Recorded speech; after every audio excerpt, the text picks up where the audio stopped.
Welcome to today's crop agronomy webinar.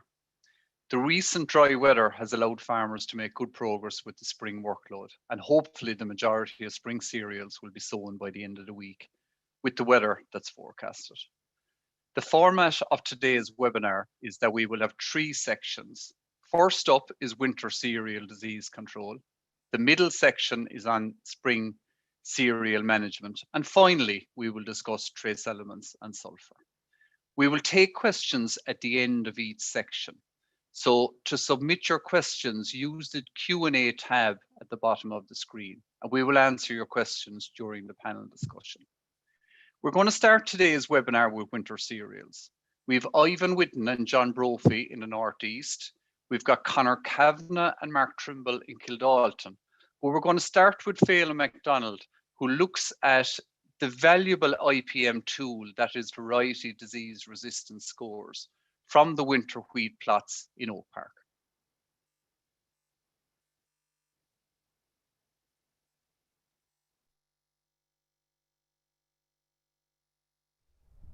So we're talking about winter early season disease control on winter wheat here in Oak Park. And we have variety trials here with some of the main varieties that are grown. And we're going to look in particular, I suppose, at rust and septoria. Rust is a hot topic at the moment. We've had some dry weather and there are plenty of reports of rust around. So looking at the susceptibility of our crops to rust, we have a number of factors involved. One is the variety. A second one is the weather conditions, which have been bright and dry, which is conducive to the disease, and also the area of the country we're in, and finally the date of sowing. And we need at the moment to go out and have a look at all our crops and examine them for rust. So the first variety that I'm on here is JB Diego. JB Diego has a score of 4, which is susceptible to rust, and we sort of know that. But we do need to come out and examine it. It also has a susceptibility of 4 for septoria. Now, the thing about rust is if we see it on the crop at this stage of the year on a susceptible variety, we really should be taking action. The disease itself is very often seen in hot spots around the field. So there may be an area way over there that you might miss. You do need to go across the field and have a look at the whole thing, because there are a number of foci and they can spread and they can appear anywhere in the field.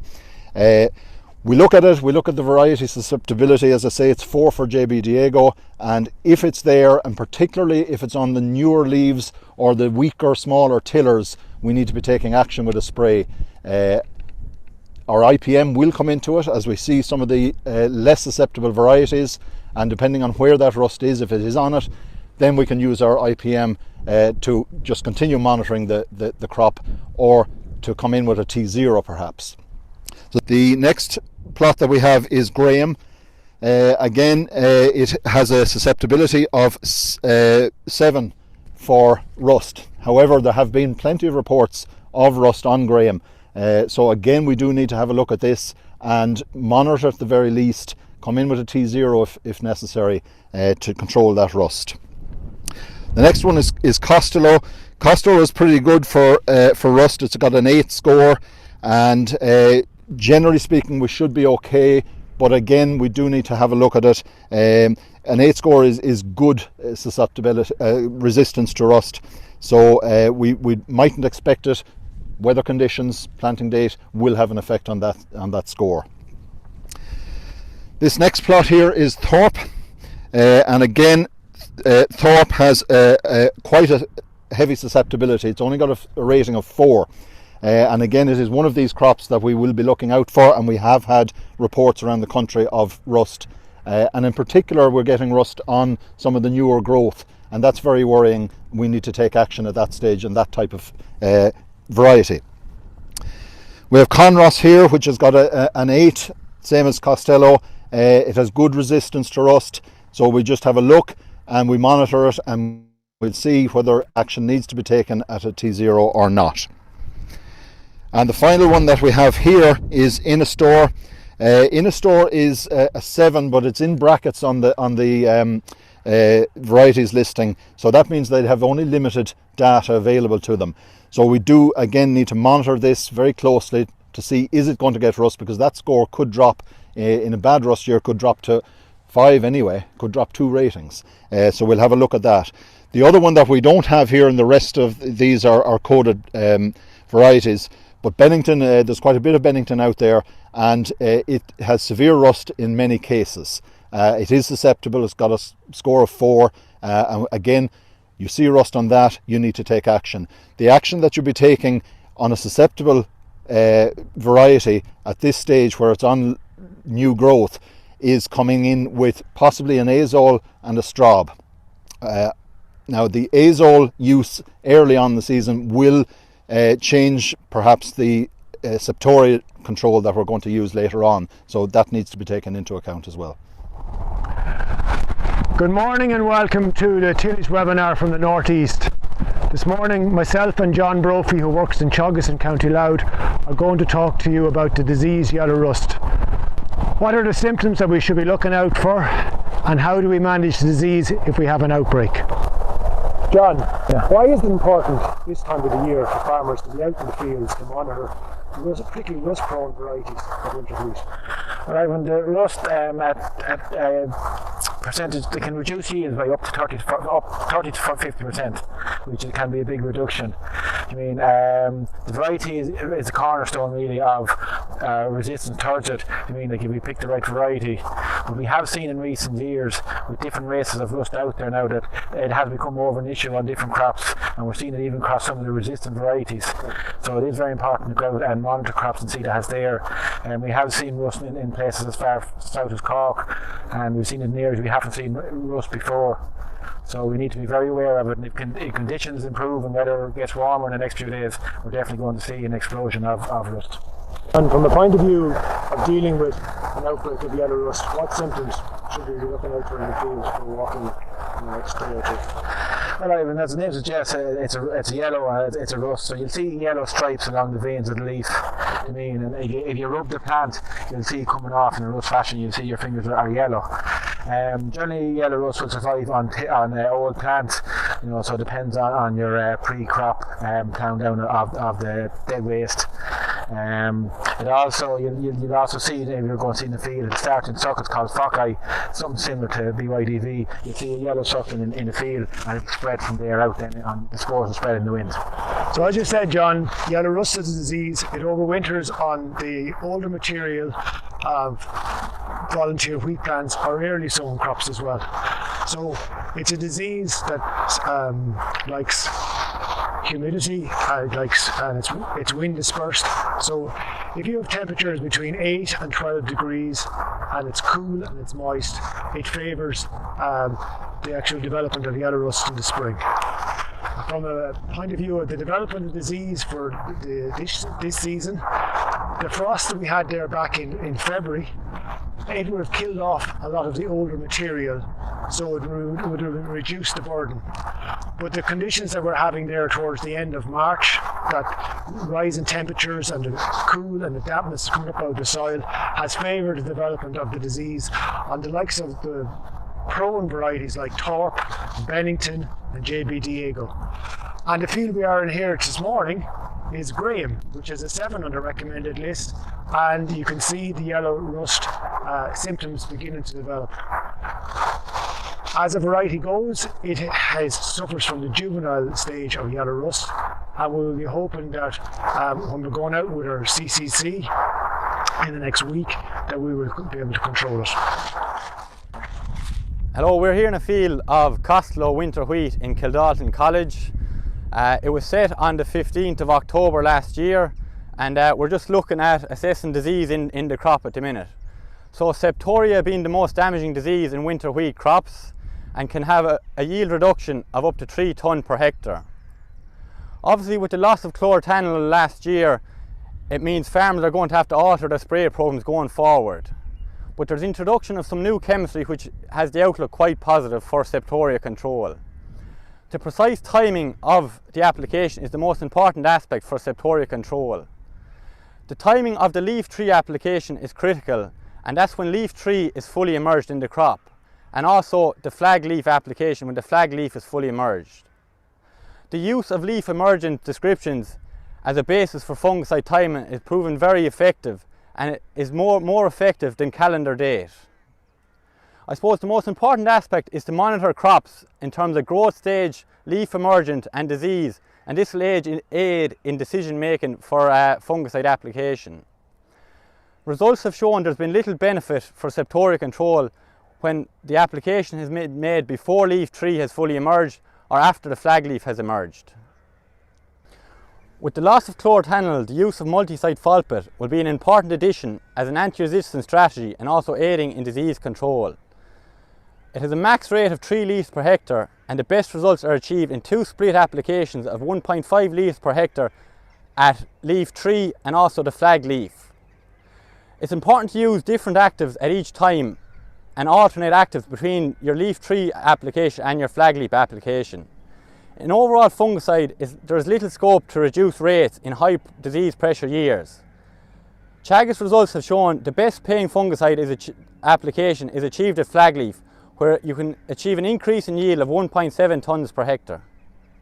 So looking at disease control in winter barley now, we're here again in Kildalton College, and this is a crop of Infinity winter barley. It was sown on the 14th of October, and it's at a strong growth stage 30 at the minute. So the diseases we're looking at in winter barley at this stage are Septoria nodorum and Rhynchosporium, both of which we found in this crop here today. And generally we're finding Rhynchosporium across the region, in more so in Cassia and Pixel, which would be more susceptible to it. So from a program then, the best response we've shown in Teagasc trials has been at stem extension, growth stage 31 to 32, followed by the final timing up to on emergence at growth stage 39 to 49. But having said that, if there is disease present at late tillering, like we have in this crop here, it will get a fungicide at this stage. So when designing our fungicide program, the first protocol is the recommended list to see what the disease scores are for the variety that you're growing. Secondly then, to get out and walk the crop and see what disease is actually present in the crop at that particular time. And then we design our fungicide program around that. So Teagasc trials have shown that the margin over fungicide cost, generally there is no benefit to using more than half rates of each individual component in the mix. So later in the season then, for ramularia control, that's going to be more difficult this year because chlorothalonil has gone off the market. And unfortunately none of the replacements are doing as good a job as that did on ramularia. Prothioconazole, Revistar and Folpit all have activity, but not as good. So the recommendation would be to use 1.5 litres per hectare of Folpit at that final timing, growth stage 39 to 49 on emergence.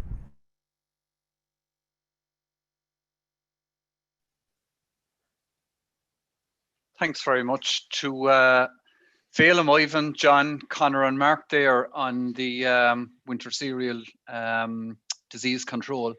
So for this section, we've got Shay Phelan and Stephen Kildea, both based in Oak Park. Neither of the lads need any introduction at this stage. But Stephen, I'm just going to go straight into the questions here, and I'm going to start with yourself just on the yellow rust. I suppose we heard a good bit about yellow rust there, I suppose from Phelim in terms of the IPM aspect of the variety, and also from John and Ivan in relation to what they're finding up in the northeast.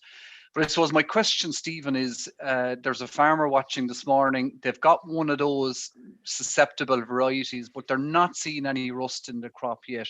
You know, what should they do from now on? Yeah, it's a very good question, Kieran. As Phelim said, the first thing is going to be the variety. So look, they have one of those susceptible varieties that he gives a rating of 4 for. So we know that it has a severe weakness for yellow rust. Now getting into the crop, it itself would have to look at, okay, when was the sowing date? What is the sort of condition of that crop? And when were they looking at it? So if they're going out today and they're not seeing any yellow rust, the conditions that are forecast, look, for today and I suppose to the end of the week, are fairly cold at the moment. And that's really going to keep yellow rust in check.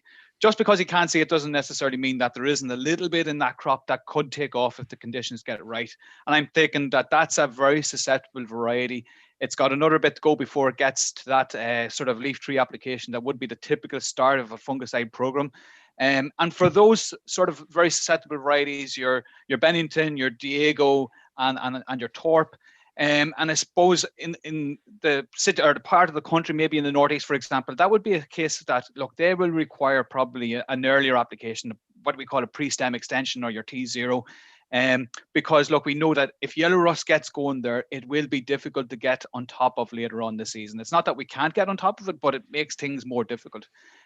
Something like grain, for example, as Philip says, it's a bit more resistant. If there's nothing in it there, I'd be keeping an eye on it. Look, taking that yellow rust will be kept in check over the next week with the weather, and it'll be moving into the stage of, look, if there's no yellow rust when it's at that application time for pre-stem extension or T0, it may be a case then it'll be all right until leaf tree application, and to be looking at a rust active going into the tank and that sort of component there. The more resistant varieties, I'd be fairly happy in terms of if there's no yellow rust there, that they'll be kept in check, and they probably won't require anything at that pre-stem extension or T0. Okay. And Stephen, that you mentioned that sort of leaf tree application, and you have one of those susceptible varieties. What type of product should you be looking at that leaf tree timing, or should you be still prioritizing rust, or does Septoria take precedence at that stage? It's a difficult one, being honest. And look, our climate it's very much a Septoria sort of environment. However, look, when yellow rust is going to be taken away also, and it's in those type of varieties, it could cause the bigger issue. In terms of, look, if we lose a lot of leaf material from now through to, I suppose, the flag leaf, if there's no room for Septoria, it's not going to be a concern. And that's where, if the yellow rust is there and it's the one that's taking the leaf, then it needs to be taken care of. So then looking into that first leaf tree application, look, when we look at the actives that are going to be available, look, epoxy in the azole would have been the star for a long time from rust control. There's going to be very little of that at the moment. That is in the use up period. If you do have it and you do have a susceptible variety, then I wouldn't be holding it. That's where that should be going out. The alternatives then, look, Elatis era containing the Selatinone component, the SDHI component, is a very, very good rust active. And you'd have to be looking at those type of rust actives for that application. There is going to be a bit of compromise in that, look, if we're chasing rust early, as Philip says, there is going to be a knock-on in terms of Septoria control. And that's something that we do have to be aware of, in that those azoles that we're going to have to use to get really on top of active rust, they are still a backbone of Septoria control. So if we're impacting those early on, then we may anticipate some impact on Septoria control later on. And that's where we'll have to tailor that program to that. Okay, thanks, Stephen. So look, the message is, if rust is a threat, you just got to deal with it. Yeah, unfortunately, and that's reality. That's the reality, says you. Shay, if I can turn to you, Shay, just on the winter barley, we saw Mark Trimble there in Kildalton, and he made the comment there, I think it was Infinity. He was seeing a bit of rink on it, and I know that Cassia and Pixel probably are there's rink on those as well. In terms of disease control program, Shay, and based on the crops you've seen this year, what would you be advising people? Yeah, again, Kieran, you're right in terms of, it's a little bit similar to what Stephen's describing in the wheat, in that the first protocol is to know what variety you're dealing with. Okay, so the disease profile of the different varieties does play a part in your disease control program and your strategy. And again, location will also do that as well. So as you mentioned, Cassia there, it is probably one of the dirtier varieties in terms of Rhynchosporium. So in the south, shall we take it that guys probably have already had to spray Cassia already to get on top of Rhynchosporium to make sure it doesn't take out tillers. So that kind of tillering spray that Mark talked about earlier on, that's something that a lot of guys in the south probably have done already at this stage, seeing that crops are now heading for growth stage 31. So on the cleaner varieties, then you're probably looking at, maybe a 2-spray strategy there, especially in the north and northeast, where you don't tend to get that early pressure from disease. And certainly on some of the cleaner varieties, some of the hybrids and that, an application of an azole and a strawberry and SDHI at 31, 32, followed by your second application in around the aunts peeping, that kind of paint pro stage, is probably the way I would go. But for those guys who have already sprayed an application, It's unlikely that they're going to be able to get out with 2 sprays now at this stage, given that it's already gone on. So they're looking at something probably 32, 33, somewhere along there, maybe with that growth regulator spray that we kind of normally put on sometime in mid-April. They're probably going to have to do some sort of a top-up in that period there, just to try and get them out to the yawns peeping stage. So it's very much horses for courses. Location, variety, all that plays a part into the disease strategy that you're going to formulate it's back to the same strategy of you need to walk your crop, you need to get in and see what's there. Yeah. Absolutely, Stephen, absolutely. Before we finish this section, Stephen, I can't let you go without talking about the new chemistry. I suppose something that's been welcomed. We certainly have more artillery, I suppose, to deal with Septoria. I suppose my question really is, how best should we use it, and maybe, dare I say, mind it, going forward?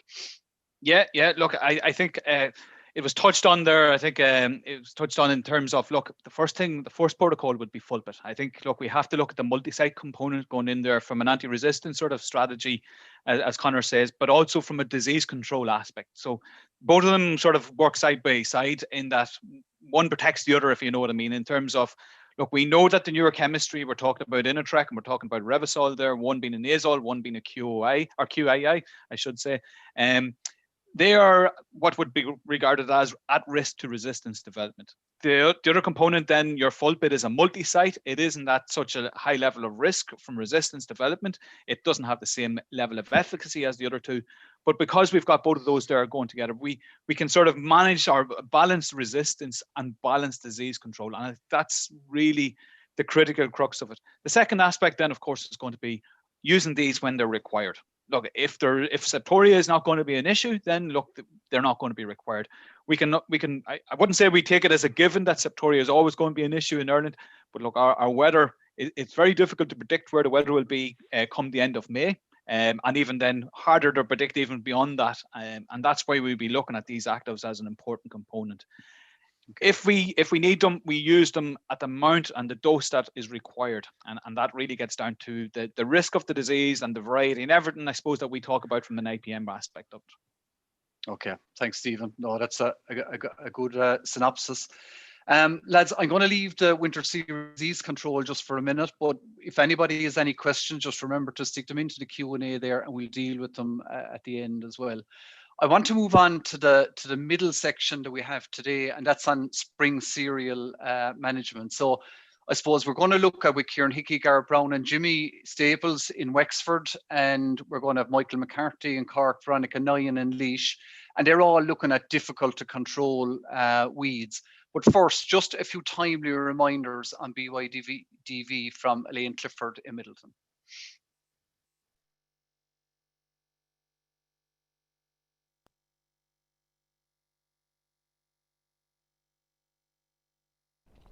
So I'm here near Middleton in County Cork, and I'm going to discuss barley yellow dwarf virus control in spring barley. Aphids, in particular the green aphid, is a major pest of Irish cereals, as they are the vector of barley yellow dwarf virus. Yield losses of up to 2 tonnes per hectare have been recorded in spring barley crops where BYDV was not controlled. Integrated pest management techniques play a crucial role in pest management, as pesticide options are reducing continuously due to revocations and to increasing resistance issues. Cultural control methods will play a major role in BYDV control of spring barley. Culture control techniques are all the things that you can do before having to turn to the use of insecticides for control.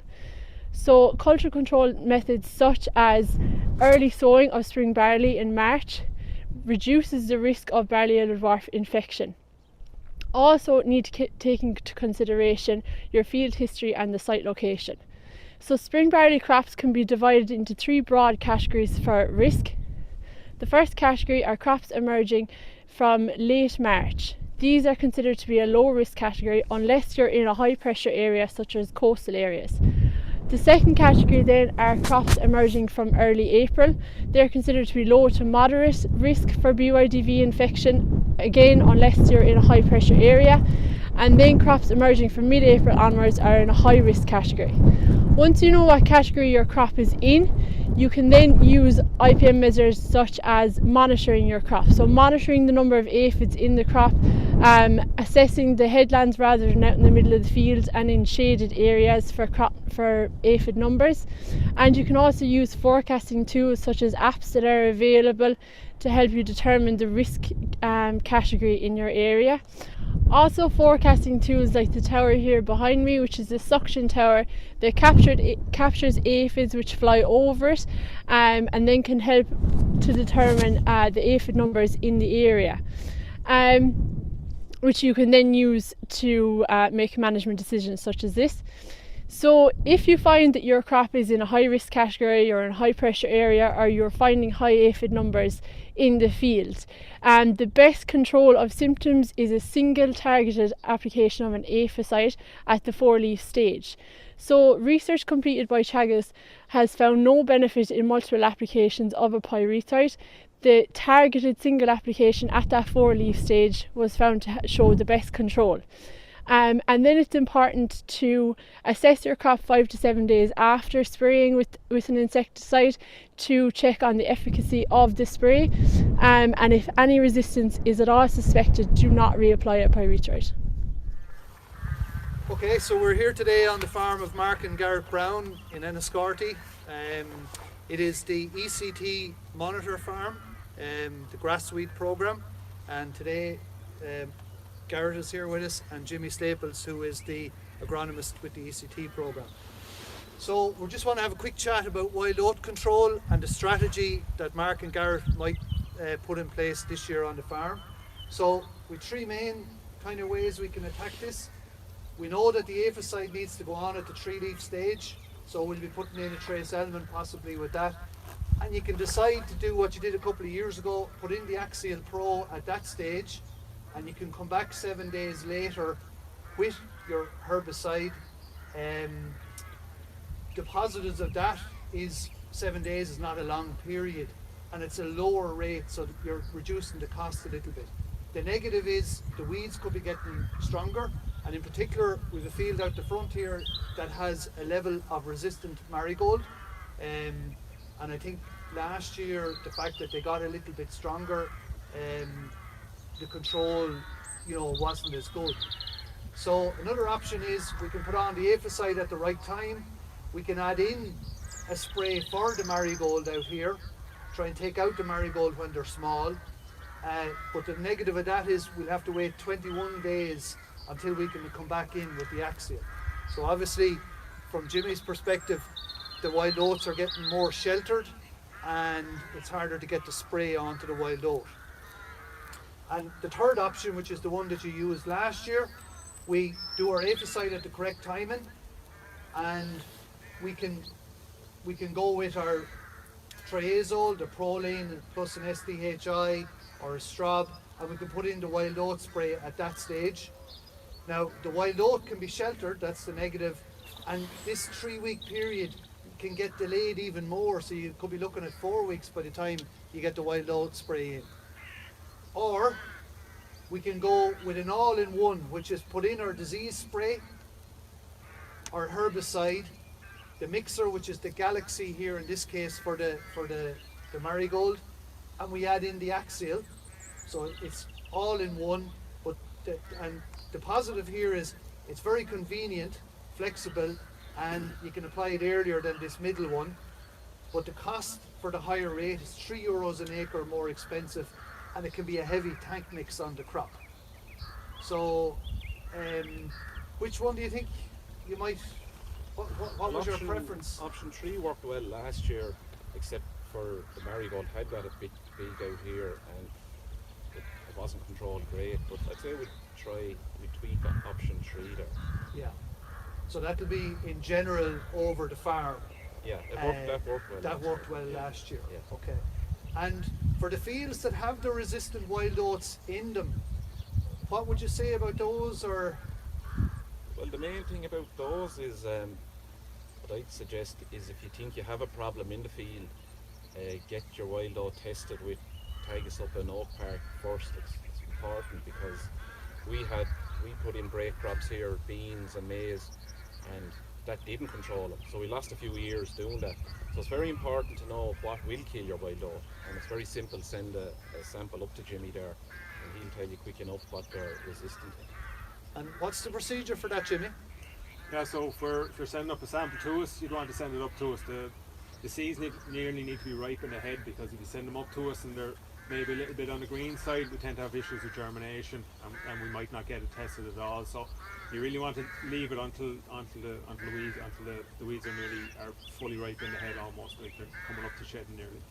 And the benefit of that is you can, with absolute certainty, say that it is resistant to the ACCA's wild oat sprays, and then really the method of control in those fields, it's none of this at all really. You've got to move towards a rotation. Absolutely, yeah. So what happens when we get the samples in is we'll test them for a number of different products. So we'll get information from the farmer, and then we'll test them based on what he comes back with. We'll test for the ACCA's, and we'll test some ALS as well, just to see if there's any resistance developing. So we've tested a lot now at this stage. We've tested 30 in 2019, and we had about 20% of those were resistant to at least one of the ACCA's, and worryingly enough, we had 5 out of 6, or we had about 80% of them were actually cross-resistant. So they were they were resistant to Axial Pro, and then they're resistant to maybe Falcon and Stratus Ultra as well. And that's what Garrett was mentioning about. He put in break crops because he thought he might be able to control some of those wild oats with some of the other graminicides, and he lost a couple of years because they didn't know that they were actually resistant to those products as well. So it's very important to get them tested so that you can put a plan in place based around what the weed is actually resistant to. So what the test has done here is it's identified particular products that can be put into a rotation here. So you now are growing oilseed rape here, where you're using AstroCurb, which is doing the job, and you're also then following that with a winter wheat, where you're putting in Broadway Star, which is also taking out the resistant wild oats. And you're not generally seeing them then for a couple of seasons, would that be fair? Well, out in the lawn, they didn't come back the following year. Very little. You could rogue the few that were in it. Then the next year, they came back in the barley, but they were still roguable, you know. So now this year we'll see how many come back this year. Now it'll be interesting to see. So in summary here on the program on the farm here is, whatever one of these 3 options we use here, would it be fair to say that we have to get good control of the wild oats on the farm? Then monitor the control we're getting, and then if we're finding that there are patches that are left, Garrett then gets samples of those, we get them to you, and then we see that we have to change the strategy to the rotation in those fields.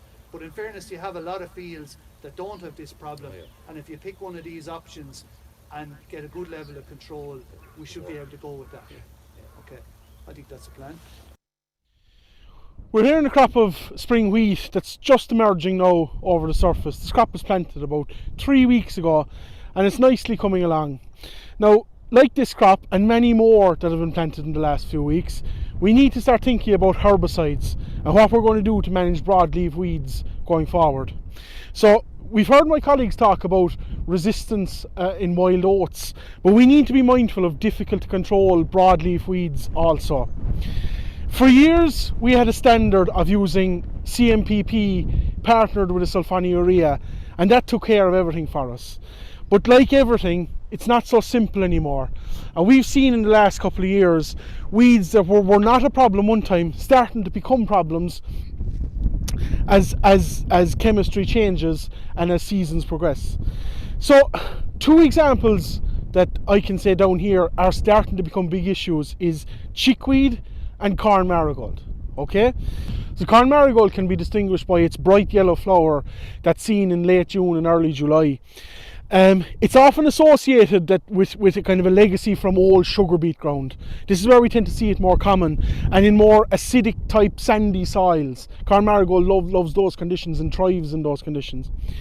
The thing about corn marigold is sulfonylurea chemistry isn't working on it like it used to. Okay, so we have to assume at this stage the sulfonylurea chemistry won't kill corn marigold, and unfortunately things like CMPP and Feroxipur, they're not working on their own either, so we have to turn to something like clopyralid. And I suppose, like any weed that would show signs of resistance or tolerance, using full label rates is crucial when it comes to getting good control.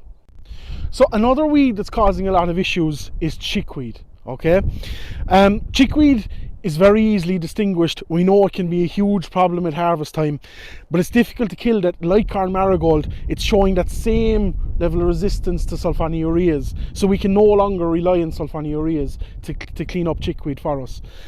We need to use chemistry like Feroxapur, which is found in Hurler or Starrain or those type products, to get that level of control that we want. And again, we need to use full label rates like with corn marigold to get adequate control. I suppose in summary, we need to remember that when it comes to resistant and tolerant weeds, if you suspect that you may have a problem weed out there, well then the worst thing you can do is to use the same chemical again, because that's not going to solve the problem. We need to alternate chemistry, and we need to use stuff that will work and that won't further spread the problem of resistance. So following on in our discussion of the management of spring barley, I'm here today in Stradbally, County Laois, to talk to you a little bit about annual meadowgrass. Although not a significant problem in spring barley crops, because the crop itself tends to grow fast and tiller out and smother the annual meadowgrass, where the crop is poorly established, such as on compacted headlands or low pH sites, it can cause problems and seriously hamper the harvest.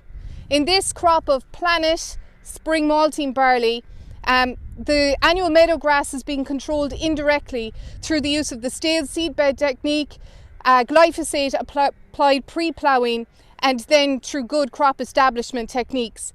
So this crop here was sown on the 4th of March at a seeding rate of 360 seeds per metre squared, and today at 335 plants per metre squared, we're at about 93% establishment. Winter cereals are also rotated on this site, and they have a broader chemical control options, which means that less pressure is on the years when it's in spring cereals. If chemical control were required, the options are very limited. So it is important to walk the crop when the stubbles are there to assess how big is the risk. And then the only option available to you is the use of pendimethalin applied pre-emergence, something like Stomp Aqua, at a rate of 1,000 to 1,200 grams of active per hectare. The thing to be aware of though is pendimethalin requires a fine seedbed, and it does need moisture in the soil after application. So in a late sown spring cereal, efficacy can be reduced. So just to go back through all the conversations you've heard here today, the common thread that you've heard mentioned over and over again was whether it was Elaine talking about the grain aphid, Michael talking about broadleaf weeds, or Jimmy and Kieran talking about wild oats, is that the chemical options are limited and that resistance is becoming more and more an issue. It is important to employ our IPM strategies, such as the stale seedbed technique, the use of crop rotation, sowing at the correct time, the correct cultivation depth, and if necessary, leaving ground fallow. They all help prevent resistance. And where chemical control is required, it is important that your chemicals are applied at the correct rate, at the correct timing, that you walk before use, but also again after use to see if they have worked. If you suspect resistance, contact your advisor and follow it up. And when you are using chemicals, mix your actives in the tank. Don't rely on one single active. Change your products up and apply to the full rate. And with that, we'll return to the panel. Thanks very much, Veronica. That was a great summary there. I want to welcome Veronica to the panel, and we're also joined by Jimmy Staples, and Shay has stayed with us here. So we're going to have a little discussion on spring cereal management. I suppose the main topic that I would have taken from the videos there, I suppose, is the area of resistance and the need for the employment of IPM measures. If I could maybe come to you first, Veronica. We heard Michael McCarthy talking about the broadleaf weed, the more difficult to control weeds there, and Jimmy and Kieran with the wild oats with Gareth. I suppose just in a general sense, like what causes, we'll say, resistance just take broadleaf weeds as an example, and maybe how would farmers recognize it? Thanks, Kieran. So basically, in the case of the broadleaf weeds that we're encountering here, corn marigold, chickweed, were mentioned, poppy as well, it's ALS resistance that we're seeing. And basically, to keep it simple, these herbicides are designed to enter the crop or the weed and move to a targeted site where they disrupt the plant from producing proteins. So it's based a lot on physical shape, and what tends to happen is if the plant is repeatedly exposed again and again to this same chemistry, it'll start to modify itself so that it doesn't, it can't bind or attach and disrupt the process. The problem is it's permanent. So stopping this chemical for a year or two and coming back again and hoping it'll work is not going to happen, because it's a permanent modification, and any seeds it generates will carry this modification going forward. So it really is a case of protecting the chemistry as much as protecting the crop. How you'd recognize it really, and I think this was mentioned in the previous place again, monitoring. So walking your crops, walking them before you apply herbicides is important, but following up walking after again. And if you start to see, you know, a very good kill rate and all of a sudden a plant that has survived, it is really a sign that this could be starting to happen. And as I said, any seeds that plant will produce will carry the same modification and resistance going forward. Okay, thanks, Veronica. Back to, you know, walking the crops again, the importance of it. Jimmy, if I can come to you just from your experience on the ECT program, and I suppose particularly with wild oats that we've been dealing with there, just maybe a comment on the distribution of resistant wild oats. Like I think this problem is still relatively small, but I suppose the awareness of it or the potential of it is very important. Yeah, I suppose Wexford seems to be one of the main areas where we're seeing resistance at the moment. Ronan Byrne would have done his PhD and he would have found a bit of resistance down here, and we found it here in the ECT project as well. But we've also seen it now. We've confirmed cases in Kilkenny, Cork, and Kildare as well. So it's I suppose it's not just confined to the southeast, maybe.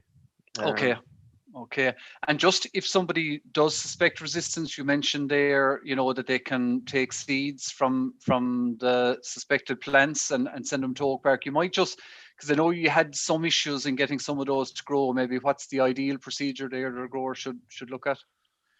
Yeah, I suppose it's getting the seeds when they're sort of ripe is the main thing, because we've had a lot of issues in the last couple of years with seeds coming in underripe, and then we're trying to mature them. And then sow them and they're just not germinating. So you really want to, when the seed is fit to fall out of the head, basically, that's what you're looking for. So the seed is very ripe, but I know that can be hard to convince lads to leave a weed there with the potential for the set seed in the field. So you sort of really, what we've done last year is now we went in and we put bags over it, the likes of the bread bag with the little holes in it to let air into it, because otherwise the bag will sweat and the seeds will rot in it. But something like that to catch the seeds can be helpful as well. So we did a bit of that last year and it worked quite well for us. Okay, very good. And Jimmy, while you have the floor there, we have a question just on alternatives maybe to pinoxidants, the likes of Axial Pro and that. The question here is in relation to Havidex Factor. Is that an option pre-em for spring barley if someone suspects they have a resistance issue? Yeah, absolutely. Yeah. It's from what I can gather and looking at the trial work, it seems to work quite well. We had a bit of it on a couple of farms last year just as a demonstration, and similar to maybe this year now, it needs moisture. It needs a fine firm seedbed. The seedbed needs to be rolled afterwards, and then it needs to be applied, but it needs moisture to work. And last year we had a lack of moisture coming into, you know, sort of, especially up around the northeast in certain places, and there was a big effect on the efficacy of it.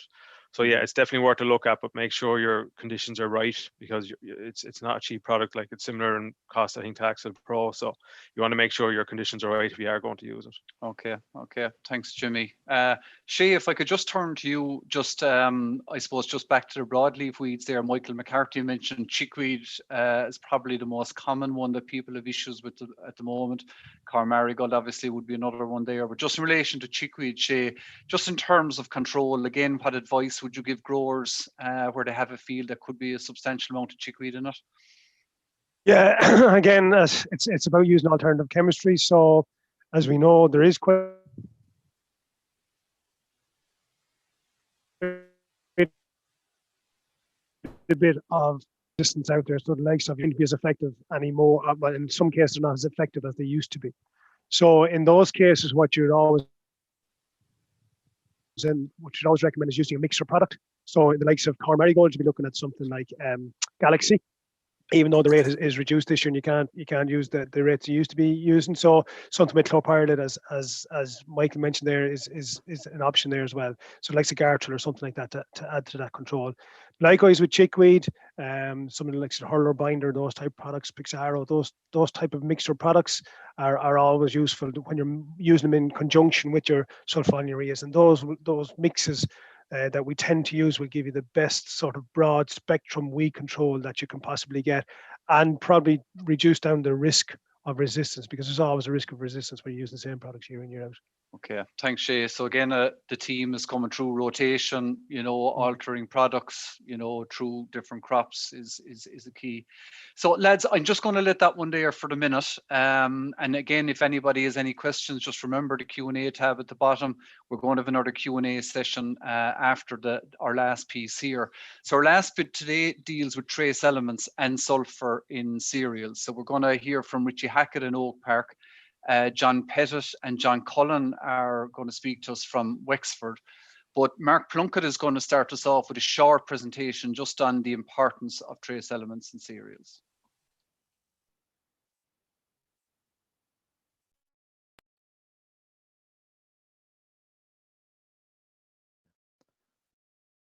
Good morning, ladies and gentlemen. My name is Mark Plunkett, and this morning I am going to speak to you about trace elements and cereal crops. Trace elements are quite important for cereal crops in terms of plant health. Cereals tend to be most susceptible to manganese, copper, and zinc. Cereals also have a requirement for molybdenum, chlorine, boron, and iron, but are not susceptible. Beet has a requirement and is susceptible to boron deficiency, and also oilseeds have a requirement for boron and molybdenum. Now more than ever, it is very important that we get a good balance between the major and micronutrients to ensure that we use all applied nutrients as efficiently as possible with regards to nitrogen, phosphorus, and potassium. It very much starts with soil analysis and establishing the trace element levels on your farm. The trace elements that we test for are copper, zinc, and manganese. The test tends to be very reliable for copper and zinc, and for manganese, other factors can influence the supply of manganese during the growing season. When we know the trace element levels, we can relate it to the index system, similar to the index system for P and K in terms of formulating trace element advice. It is also important to consider the soil type. For example, in the northeast, we associate the sands and shale type soils with a zinc deficiency. In the Midlands, on the lighter soils and the peaty type soils, manganese can be a problem. And also as we move south on the old red sandstones, copper can be a problem. In relation to manganese, there is other factors that will affect the supply and availability of manganese during the growing season. For example, soil pH has a large effect on the soil availability. For example, when soils become acidic, the availability of manganese increases, and it can also be toxic to plants. When soils become alkaline or above a pH of 7, the availability of manganese is also reduced. Also very, very, very important is seed bed consolidation, as it will influence the availability of manganese during the growing season, and also the availability of moisture in the seed bed. In this image here, we can see the dark green tracks, which is an indication of a manganese deficiency. Under the wheel tracks where the soil is well consolidated, there's more soil moisture and better root to soil contact and better availability of manganese. While under the tractor where consolidation is not as good, again, manganese availability is reduced, and again, plant growth is restricted in terms of leaf and root development. Also, another important factor is variety susceptibility. This is an image from a field of winter barley in West Wicklow, a client of Martin Burke's, where there was 2 varieties. Meridian is in the dark green and has not shown signs of a manganese deficiency, while Glacier is quite susceptible to a manganese deficiency and showing pale yellow color. Manganese tends to be one of the most widespread trace element deficiencies that we come across on an annual basis. On the slide, also, you'll see images of the development of a manganese deficiency in barley, and you can see here it's quite pronounced on the leaf. You get interveinal browning or a pale yellow color of the leaf. Also interesting to note is that it is quite difficult to build soil manganese levels, and we tend to treat the crop with either fertilizer or seed treatments or a foliar application. Zinc is one of the second most widespread trace elements we come across, and again it can be quite difficult to diagnose a zinc deficiency. We tend to get bleaching from the base of the leaf up along the leaf itself, and that is classic zinc deficiency. An interesting point to note about zinc is that we can build soil zinc levels with zinc sulfate. So again, it can be sprayed onto the soil, worked into the seedbed, and you get long-term control. Seasonal control is generally done either with fertilizers or foliar applications. Copper is probably one of the least widespread trace element deficiencies that we have. It's very much related to soil type. Again, in terms of plant symptoms, we see, excessive tillering. This is a spring barley crop where you get excessive tillering in the crop itself, and also the classic, you get spiraling and withering of the leaf tip. Also a classic symptom of copper deficiency. Historically, copper deficiencies were treated with copper sulfate, again where it was sprayed on to the soil and worked into the seedbed and gave long-term control. Seasonal control for copper deficiency can be addressed through fertilizer or foliar treatments. Later in the video, John Pettit will discuss different trace element control strategies with John Cullen on his farm. So in summary, take note, it can be difficult to find a yield response to applying trace elements. It's very important to establish the trace element levels on your farm through the soil test. Also select the suitable treatment options in terms of applying trace elements to the soil, fertilizer treatments, or foliar treatments to the growing crop. And very important to treat trace element deficiencies early to reduce the impact on final grain yield. Okay, thank you very much, and I leave it there.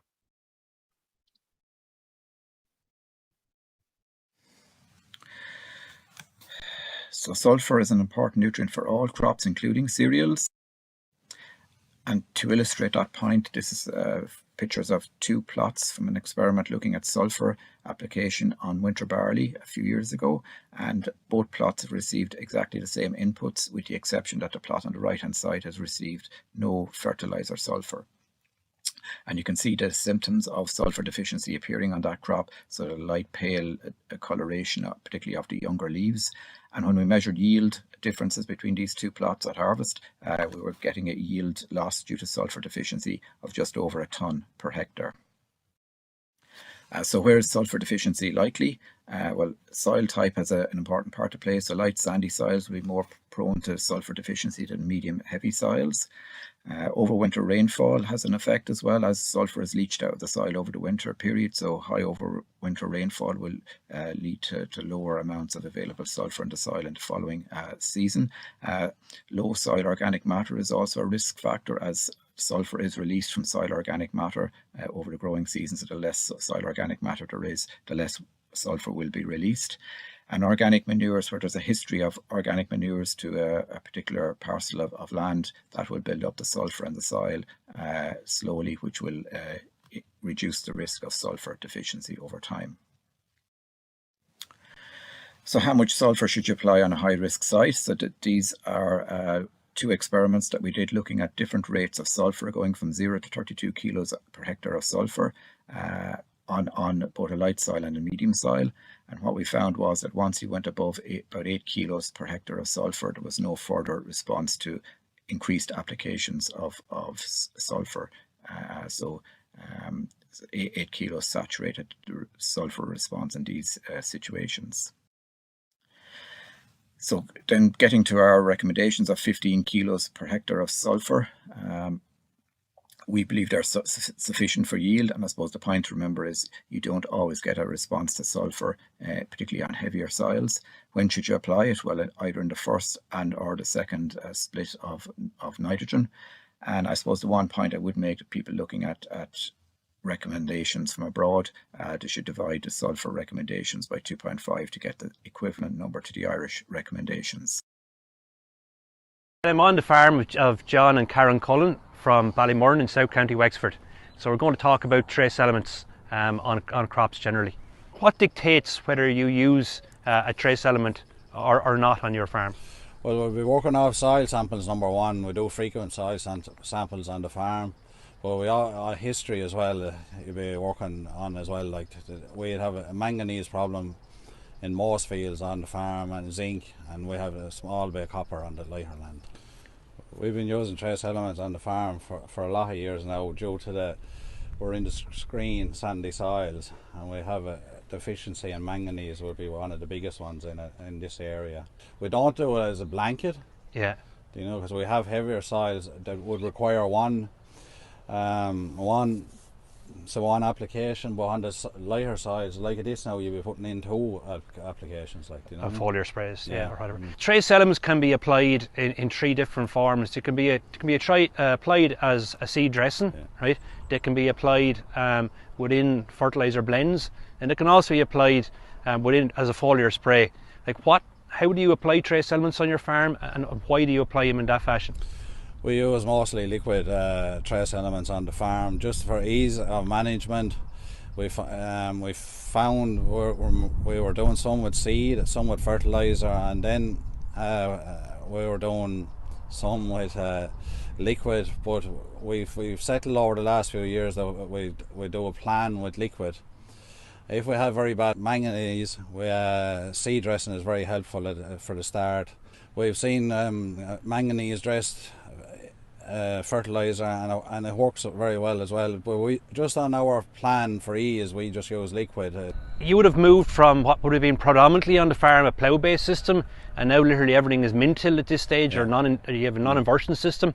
So, have you noticed from a trace element perspective? Have you noticed any difference having moved from a plough-based system to a min-till-based system? We find with min-till you don't get the yellow striping as you do on the plough base with manganese. You don't have the stripes with manganese in the field as frequent as you do with the plough base because the ground is that bit firmer. Now this field here, this field is unbelievable. Once you go over the hill, you're looking at screen and you're on screen sides. But down on the far bank, I went down for a walk here Sunday just to look at it. I remember when we were ploughing that.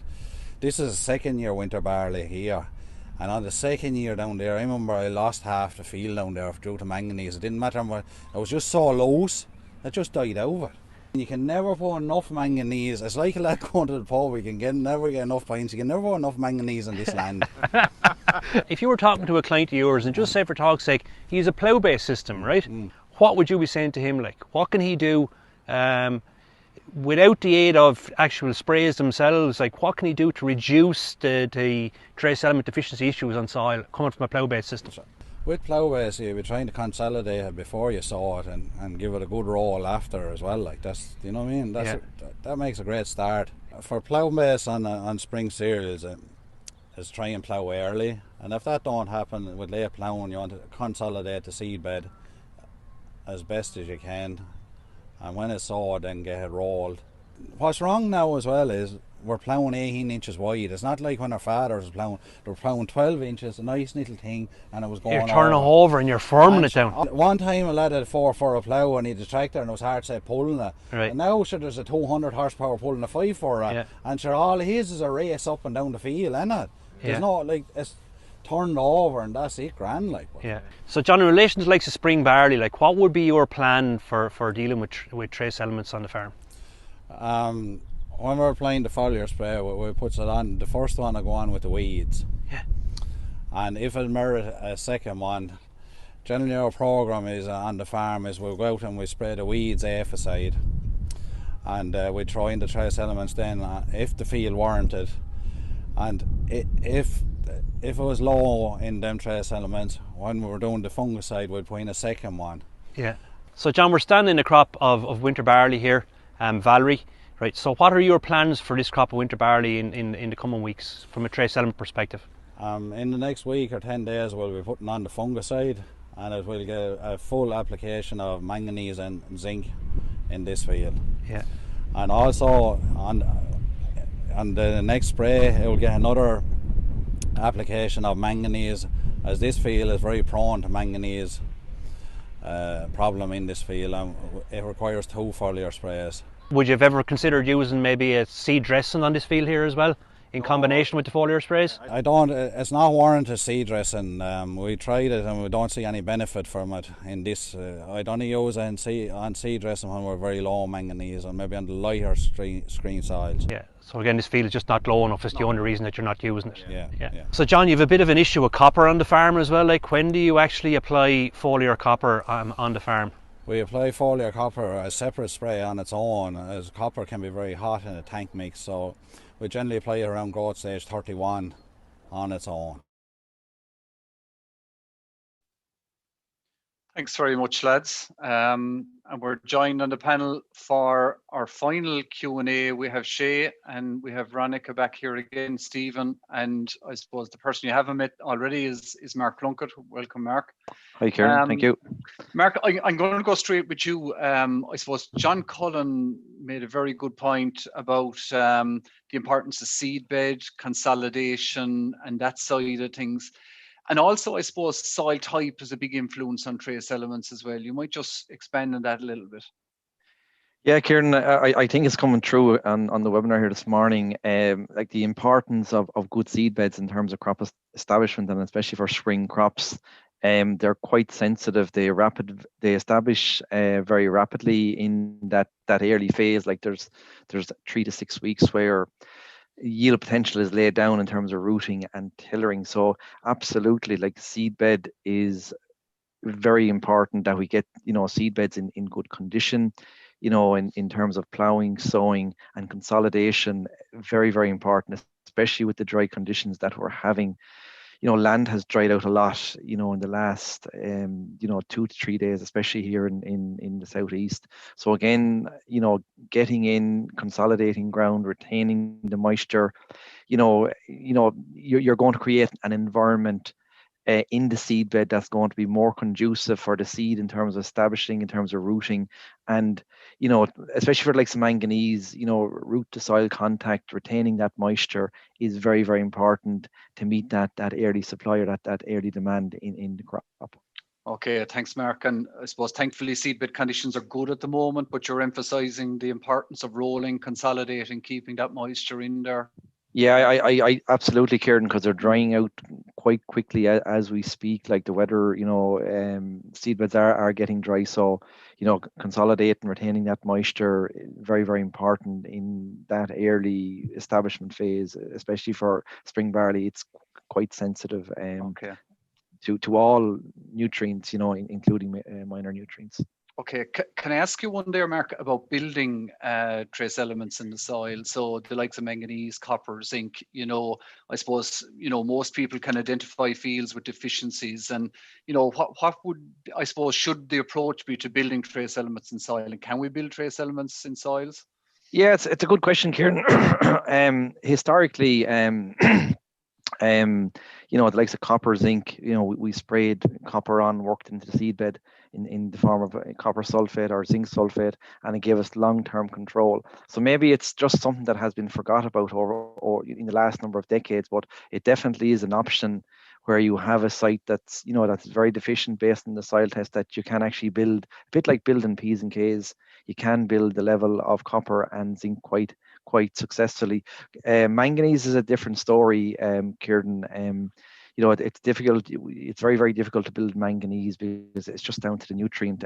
If we applied, like, so say, manganese sulfate, it'll get fixed or it'll get bound in the soil very, very quickly. So in terms of the manganese, it's very much back to seedbed. Good seedbed conditions, and then putting manganese in, as John Cullen had discussed on the video. Okay, and just as we're on manganese, I suppose, it's probably the most easily identifiable deficiency, and it's the one that people, have ongoing problems with.